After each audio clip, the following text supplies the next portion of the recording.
Welcome back to QT with a Pod.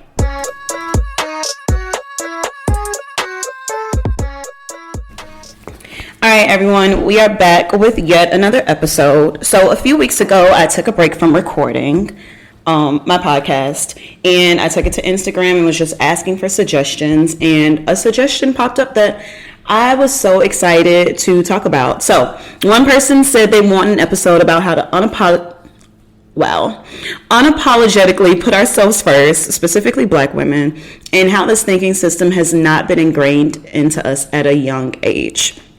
And I was like, let's do it, because that's definitely a wonderful topic. I feel like so many Black women in my lives, not even just Black women, like a lot of women, but I'm Black, so I can speak to Black, don't put themselves first because you don't want to be seen as selfish, or you don't want to have that negative, if it's a quote unquote negative connotation around putting yourself first.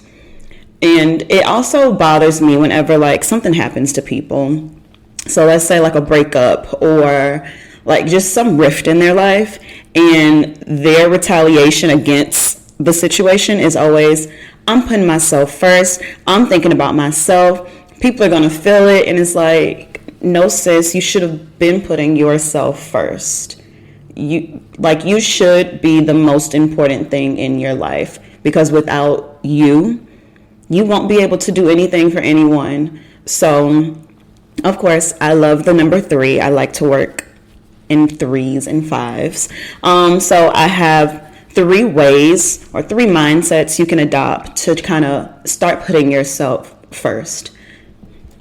And just to give like a little background information about myself in this situation, I remember I have been called selfish in the past by people because I made it clear that like if it doesn't make me happy or it doesn't serve me or my purpose, I don't really want to be involved.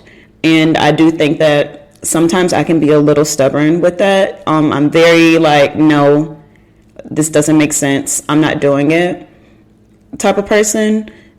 And I think it's worked to my benefit mostly. Like there hasn't been a time where I reflect back and I'm like, dang, I should have been a bit more flexible, or I should have did this thing that I knew I didn't want to do. Because at the end of the day, like, wasting your time is the worst feeling ever. Feeling like I did not want to do that, or I shouldn't have done that. That is the worst feeling in this world, because you could have been doing something else, sis. You could have been at home painting your nails instead of going out to the bar to meet these people that you know you didn't want to meet. All right, so let's get into it. How to put yourself first. So number 1, I think the most important thing is to believe you are the most important thing in your life.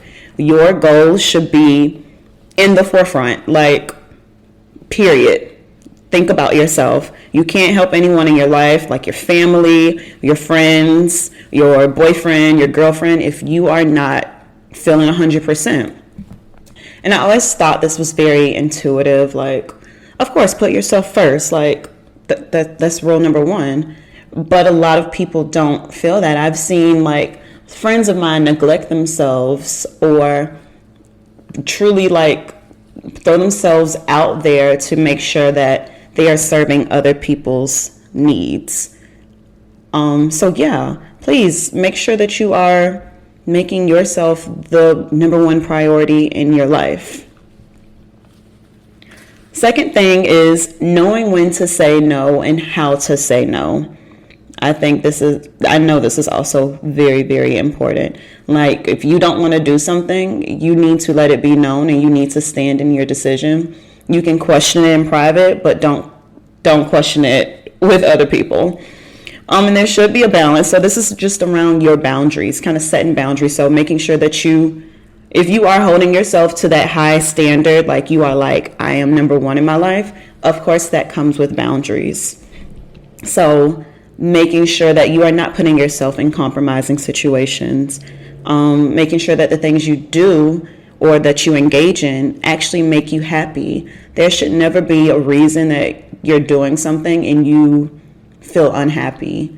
And I'm not 100% like, every single thing I've done, like, I don't regret it. But most of the things, yes. There have been times where, of course, I've went out with people and I'm just like, that was a waste of my time. Or I've done something for someone and I was like, I shouldn't have done that.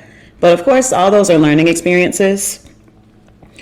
And I don't want to make it seem like you need to be saying no to every little thing, because then, like, literally at that point, like, what is your purpose in life? Like, we are social creatures and social beings. You have to interact with people. So I know all of us want to have this persona where it's like, no, I said what I said and I stand behind it. But sometimes you will say yes. But in general, if it doesn't make you happy, if it's not contributing to your goals, if you just don't want to do it, it doesn't align with your brand, say no. With that, you have to accept the fact that people are going to be mad at you. So you can't say no and then feel regret around it, knowing that you made the best decision for yourself and someone else is mad about it. Because they're going to be mad regardless. They really are. So yeah, just finding that perfect balance between knowing when to say no, knowing how to say no, because it is a fine line to balance. And then the last thing, definitely practice self-care and self-love. And I mean that in every sense of the word. So from the bubble baths to the masks to forcing yourself to face your demons, journaling, paying your bills, like all taking care of yourself in every sense of the word is self-care. And if you don't take care of yourself and value yourself, I sound like a preacher now, but no. But seriously, if you don't do that for yourself, how in the world will anyone else do it? You can't expect, that is literally putting yourself first, like making sure that you are taken care of. If things in your household are not taken care of, you are not putting yourself first. If you're making sure that Billy, John, Sally, Sue, and Megan are good in your life, and then you go home and you're a complete wreck, you can't do anything for anyone. You just can't. So this one was very short and brief, and I also wanted to add something else in the end. So just to go over the 3 things again, let me flip my page. How to put yourself first. 1, believe you are the most important thing in your life. 2, know when to say no and how to say no. And 3, practice self-love and self-care. Okay. With that, now I've been listening to an audiobook. I typically do not listen to audiobooks. I like physical books. I like to read them, turn the pages, highlight, etc. But I was like, let me just try an audiobook. Let me do it. So I've been listening to You Are a Badass. I think that's just the title of it. It's just You Are a Badass. And of course, this book has been really popular. Everyone has read it, I feel like, except me. I always thought like, oh, it's cliche. Like, what is it going to say that every other book has not said? And if you have not read You Are a Badass, please read it. Like, either just listening to it, or I want to buy the book now, because there are things that I want to physically read and highlight, because that book is so empowering. I sound like a stan. I'm kind of standing the book. So 3 things that stood out for me. And the premise of the entire book, like, she is just saying, love yourself. Like, literally every chapter ends with, here are the steps to do this. Most importantly, love yourself. So in this chapter of the book, I believe she was talking about like just how to love life, or how to be the best at life. And then she named 3 action steps, and I need to share with you. Okay, so the first one she said was to see what you can get away with. You should view life as like a game you're playing, in a sense. You know, like that mischievous kid is like, what can I get away with? I wonder how I can push buttons. So for me, it would be like, instead of saying, I want to start a podcast, it would be like, I want to see if I can create a multi-million-dollar empire based on my personality. I just want to see. So it's you still have that element of curiosity. You are still trying to learn something. It's still fun. You don't have all the pressure on it, but it's just like, I just want to see. I just want to see if I can get to 1 million followers on Instagram. I just want to see if I could get this job. I just want to see if I can do it. So start saying things like that, because when you do say, I will do this, and she does mention this in the book, like you should start saying I will do things instead of I should or I could. It puts stress on the situation. So kind of removing the stress from your situations will make you more actively pursue them in a sense. Okay. Second thing she brings up is learn how to lose track of time. So there are things that we all love to do, and when you do them, like, you just absolutely lose track of time.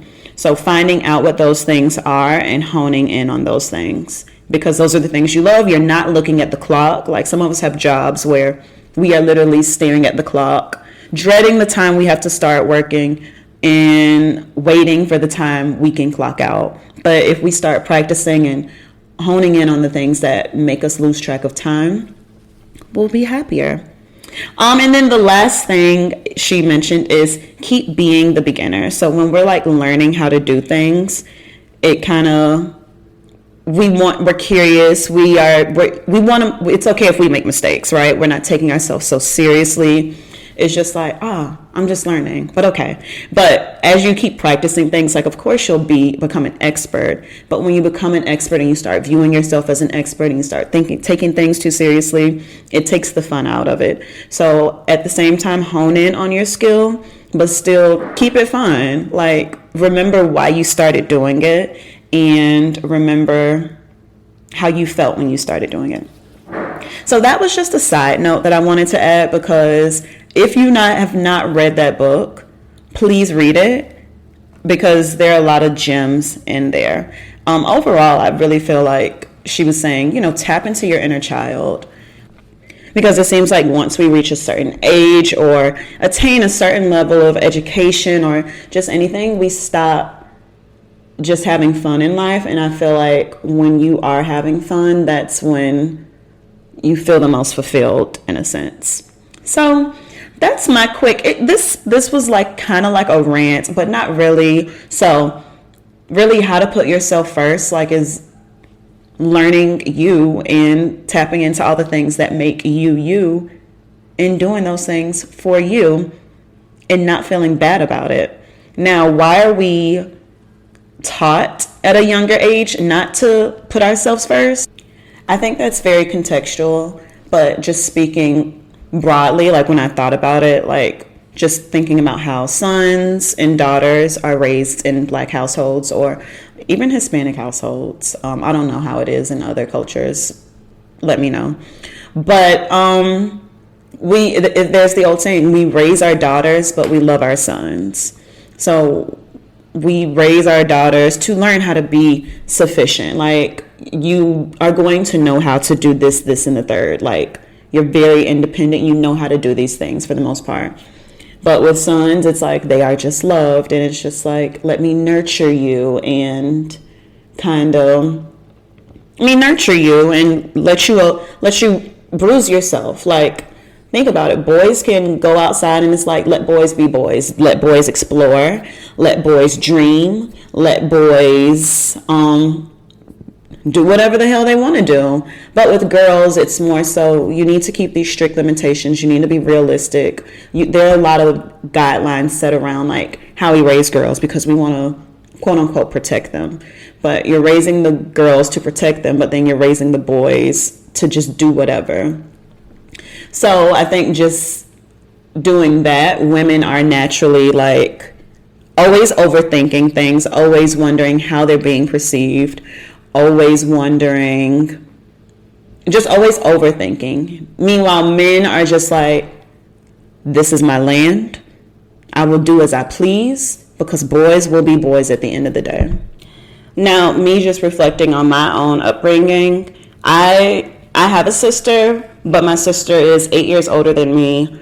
She didn't really live in the house with me. She moved out at an earlier age and moved in with my grandma. So I really do consider myself as the only child at times, because that was my experience. So I didn't really grow up with a sibling until like my nephew moved in with my mom and I. And still to this day, like, I still consider myself the only child. But I say all that to say, I had no other choice but to worry about myself and put myself first. So I never had to worry about sharing or comparing my upraising to the way my mom raised my brother or sister. I didn't have that context, so I had no other choice but to put myself first. And I have been called selfish many times, as I referenced earlier, because I do put myself first, because that's all I had to worry about. And I used to think that was a bad thing. I did. And I was like, how can I be more giving? How can I be more? It made me feel like I was just a bad person because I wasn't that like giving and open person for everyone. And I mean, I just realized as time went on, I'm just selective with who I do open up to and who does get to get those pieces of me, because you should be selective with your energy. I think I'm adding that to the list. I know I work on power of 3s, but 4, be selective with your energy. Anyways, I'm going to close this podcast out now. I am hoping and praying that it made sense to you. I feel like I was just every podcast is me having a conversation, but I really felt like I was just talking to my friends right now, but I'm just talking to myself. Anyways, if you are not following me at Big Kwee on Instagram, please make sure that you find me and follow me. Let's talk there. Let's grow and learn together. Please also follow the podcast page at QT with a Pod. If you're listening on Apple Podcasts, please make sure that you subscribe. Please make sure that you rate. Please make sure that you review. I love you so much. Thank you, and I'll see you next time. Bye.